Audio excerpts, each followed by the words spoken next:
사도행전 10장 17절부터 33절 한 목소리로 봉독하겠습니다. 시작. 베드로가 본 바 환상이 무슨 뜻인지 속으로 의아해하더니 마침 고넬료가 보낸 사람들이 시몬의 집을 찾아 문 밖에 서서 불러 묻되 베드로라 하는 시몬이 여기 유숙하느냐 하거늘 베드로가 그 환상에 대하여 생각할 때에 성령께서 그에게 말씀하시되 두 사람이 너를 찾으니 일어나 내려가 의심하지 말고 함께 가라. 내가 그들을 보내었느니라 하시니 베드로가 내려가 그 사람들을 보고 이르되 내가 곧 너희가 찾는 사람인데 너희가 무슨 일로 왔느냐. 그들이 대답하되 백부장 고넬료는 의인이요 하나님을 경외하는 사람이라.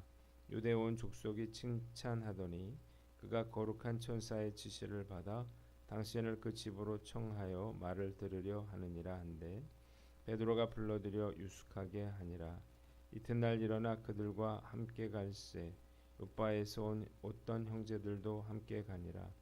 이튿날 가이사라에 들어가니 고넬료가 그의 친척과 가까운 친구들을 모아 기다리더니 마침 베드로가 들어올 때에 고넬료가 맞아 발 아래 엎드려 절하니 베드로가 일으켜 이르되 일어서라 나도 사람이라 하고 더불어 말하며 들어가 여러 사람이 모인 것을 보고 이르되 유대인으로서 이방인과 교제하며 가까이 하는 것이 위법인 줄은 너희도 알거니와 하나님께서 내게 지시하사 아무도 속되다 하거나 깨끗하지 않다 하지 말라 하시기로 부름을 사양하지 아니하고 왔노라.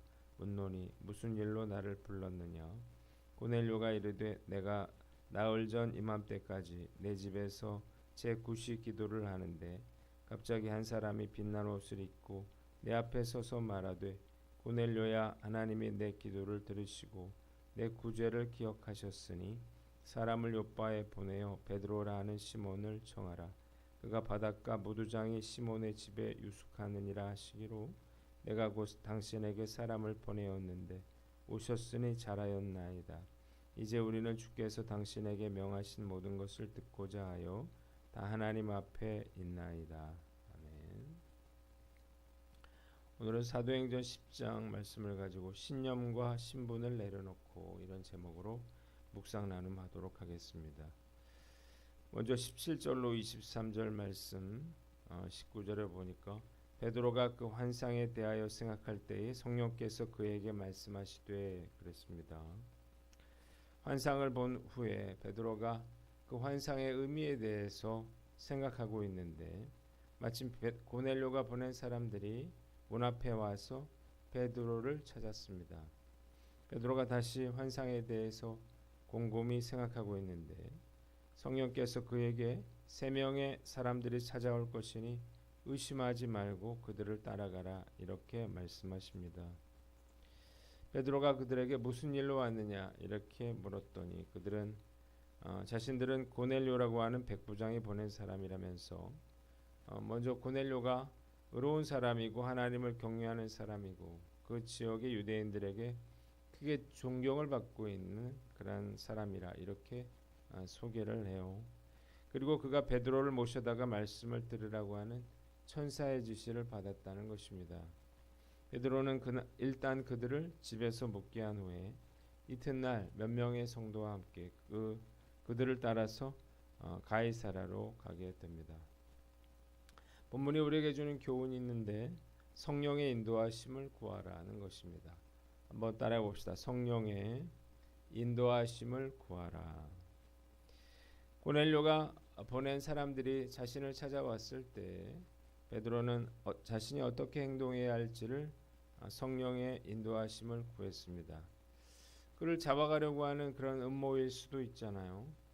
그러나 성령께서 그에게 의심하지 말고 그들을 따라가라 이렇게 말씀하셨고 이에 베드로는 말씀에 순종하여 그들을 따라갑니다. 우리가 어떻게 해야 할지 알 수 없는 그런 상황에서 우리가 해야 할 일은 성령의 인도하심을 구하는 것입니다. 중요한 선택의 기로에 섰다면 더욱 우리는 성령께서 우리에게 확신을 주실 때까지 기도해야 하는 거예요. 섣부르게 행동하면 이를 그르칠 수도 있습니다. 급하더라도 성령의 인도하심을 구해야 합니다. 저는 원래 확실하지 않으면 움직이지 않는 스타일이에요. 그래서 중요한 그러한 결정을 앞두고는 저는 금식기도 또 철야기도 새벽기도에 매달리면서 제가 납득할 수 있을 때까지 집요하게 하나님의 뜻을 구했습니다.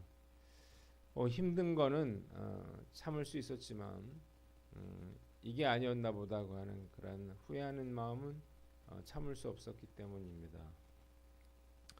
저는 교회 개척에 대한 확실한 그런 응답을 받았는데요. 그 새벽기도 끝나고 한바탕 울고 아내에게 이 사실을 전했습니다. 그러자 아니나 다를까 아내가 펄쩍 뛰면서 반대를 했는데 제 아내는 하나님께서 직접 자기에게 말씀으로 응답하시지 않으면 절대로 못하겠다 이렇게 선언을 했어요. 자기가 읽어오던 그 말씀에서 나와야 된다는데 그로부터 6개월 후에 정확하게 하나님은 아내에게 학개서 1장 8절 말씀 너희는 산에 올라가서 나무를 가져다가 전을 건축하라 그리하면 내가 그로 인하여 기뻐하고 또 영광을 얻으리라 나 여호와가 말하였느니라 이 말씀을 주셨고 우리는 확신을 가지고 교회를 개척할 수가 있었습니다. 또 반대의 경우도 있었어요. 교회 개척을 놓고 기도하던 중에 선배 목사님께서 저에게 가나 선교사로 가는 게 어떠냐 이렇게 물어보셨습니다. 저는 한 번도 선교사에 대한 생각을 해본 적이 없었기에 완곡하게 거절했는데 그 선배 목사님이 계속해서 저에게 가나 선교사로 가라 이렇게 권면을 하시는 거예요. 그래서 저는 혼란에 빠졌습니다. 혹시 이것이 하나님의 뜻은 아닐까? 하나님의 뜻인데 내가 순종하지 않고 있는 것은 아닌가? 그러면서도 갑자기 가나 선교사가 웬 말인가? 그동안 내가 준비하고 해왔던 모든 것들을 다 내려놓고 떠나는 것이 그것이 하나님의 뜻인가? 이런 심각한 고민을 했습니다. 이 문제를 놓고 기도하던 중에 어느 날 책을 읽다가 이런 부분을 읽게 됐습니다. 신학대학원 시절에 어느 분야를 전공해야 할지 고민하던 기억이 난다. 그래서 약 2년 동안 나는 상담, 교육 목회, 선교사 등을 놓고 오락가락했었다. 한 번은 채플 시간에 위클리프 성경 번역 선교회를 소개하는 비디오를 보고 나서 남미의 정글 속에 들어가 성경 번역 선교사가 되어야겠다고 확신했었다. 분명히 그것은 중요하고 귀중한 일이었다. 그래서 나의 교수님 한 분과 상담을 했는데 그분은 나와 내 아내를 알고 있었기에 내가 그런 길에 관심을 갖는 것을 이상하게 여기신 것 같다. 그분은 내 생각을 분명히 하려는 의도로 일련의 질문을 하셨다. 쌤, 해외에 나가본 일이 있어요? 나는 아니요 라고 대답했다. 미국 내에서 단기 선교를 해본 일이 있어요? 아니요. 외국어를 할 줄 아시나요? 못합니다. 그렇지만 배울 수 있겠지요. 아내는 선교를 해보거나 해외에 나가본 일이 있어요? 아니요 라고 머뭇거리면서 나는 이야기가 어디로 흘러가고 있는지를 알아채기 시작했다. 쌤, 당신의 아내는 정글에서 캠프 생활을 할 수 있나요? 이 말에 나는 내 아내가 평생 한 번도 캠핑을 해본 적이 없다는 사실을 시인할 수밖에 없었다. 마지막으로 교수님은 한 가지 질문을 하셨는데 무엇을 근거로 남미의 깊은 정글 속에서 성경 번역자가 되라고 하나님이 부르신다고 생각하나요? 나는 이에 대해 대답할 말이 별로 없었고 지금까지 그것이 매우 어리석게 느껴진다. 제가 이 글을 읽는 순간에 이 말씀이 이 글이 곧 하나님이 나에게 주시는 말씀이라고 하는 확신을 갖게 됐습니다. 그래서 저는 가나 선교사로 가라고 하는 제안을 거절했고 이후 한 번도 교회 개척에 대해서 흔들려 본 적이 없었습니다. 중요한 선택의 기로에 섰다면 반드시 성령의 인도하심을 구하여 확신을 얻어야 됩니다. 확신을 얻을 때까지는 섣부르게 행동해서는 안 되는 거예요. 하나님은 우리가 중요한 일들을 결정할 때 서두르지 않기를 원하십니다. 예수님은 의심 많은 도마에게 손바닥의 구멍까지도 만져보도록 그렇게 허락해 주셨죠. 확신이 들 때까지 하나님의 뜻을 묻고 구하는 것은 불신앙이 아닌 것입니다. 하나님의 계시는 분명하고 구체적이죠. 오늘 말씀에도 보니까 세 명이 찾아왔다. 그렇게 성령께서 말씀하셨다고요. 자, 베드로처럼 우리가 하나님의 뜻을 분명하게 들을 수만 있다면 우리가 뭐 갈등할 필요도 없겠죠. 하나님의 음성을 듣지 못하기 때문에 이게 맞을까 저게 맞을까 밤새 고민하고 있는 것입니다. 오늘 나는 어떤가 우리가 한번 스스로를 돌아보고 나는 과연 얼마나 성령님의 음성을 들을 수 있는 사람인가 우리가 한번 자문해 보면서 우리가 매 순간 어떤 상황에서든지 성령님의 인도하심을 구하고 그 뜻에 순종하는 저와 여러분들 되시기를 주님의 이름으로 축원합니다. 두 번째는 24절로 26절 말씀인데요. 24절로 33절 말씀인데 25절 26절을 봅니다. 고넬료가 발 아래 엎드려 절하니 베드로가 이르되 일어서라 나도 사람이라 그랬습니다. 자, 베드로가 가이사랴의 고넬료의 집에 이르렀을 때에 고넬료는 이미 자기 친척들과 친구들을 모아놓고 그를 기다리고 있었습니다. 고넬료는 베드로가 들어온다고 하는 소리를 듣고 마중을 나와서 그의 발 앞에 엎드려 절을 했어. 그러자 베드로도 나도 사람이라 이렇게 말하면서 그를 일으켜 세웁니다. 베드로는 집안에 많은 사람들이 모여 있는 것을 보고 놀라요. 그리고 솔직하게 유대인으로서 이방인과 사귀거나 가까이 하는 것이 불법이나 사람을 속되거나 부정하게 여기지 말라고 하신 그 하나님께 순종하여 따라왔다고 말합니다. 베드로가 고넬료에게 왜 자신을 불렀는지를 묻자 고넬료는 자신이 기도 시간에 본 환상에 대해 설명하면서 그의 말을 들으려고 다 같이 모여 있다 이렇게 대답했습니다. 자, 먼저 생각해 볼 건 베드로를 하나님처럼 대한 고넬료예요. 고넬료는 베드로가 집으로 들어올 때 발 앞에 엎드려 절을 했습니다. 자신이 할 수 있는 최대한의 예를 갖춘 것입니다. 사실 백부장인 고넬료가 베드로에게 절을 하는 모습은 그의 신분과 지위로 따지면 이해하기 어려운 거예요. 세상적으로 볼 때 고넬료는 식민지를 다스리는 로마 군대의 백부장이었고 반면에 베드로는 로마가 핍박하는 기독교에 도망다니는 지도자에 불과했습니다. 지배국에 잘 나가는 장교가 식민국의 무명의 사람 앞에 절을 할 아무런 이유가 없는 거죠. 이런 그의 행동은 그가 얼마나 겸손한 사람인가를 보여주는 것입니다. 두 번째, 겸손한 베드로가 나와요. 자, 고넬료만 겸손한 게 아니라 베드로 역시 정말 겸손한 사람이었습니다. 베드로는 고넬료가 자신을 하나님처럼 여기고 절을 했을 때 일어서라 나도 사람이라 이렇게 말했습니다. 자신에게 영광과 존귀와 관심이 쏠렸을 때 이것을 단호하게 거절했죠. 이 장면을 베드로의 입장에서 우리가 생각해 봐야 되는데 고넬료는 유대인들이 멸시하던 이방인입니다. 유대인들은 자신만 구원받는다 이렇게 생각했고 이방인들을 개처럼 취급했습니다. 그리고 실제로 고넬료가 베드로를 하나님처럼 여길 만한 여러 가지 사건들이 있었죠. 루다에서 중풍병자 에네아를 고쳤고 욥바에서는 죽은 다비다도 살려냈습니다. 사람으로서는 도저히 할 수 없는 그러한 일들을 해냈는데 그래서 고넬료가 베드로를 하나님처럼 대하는 것처럼 대하는 거예요.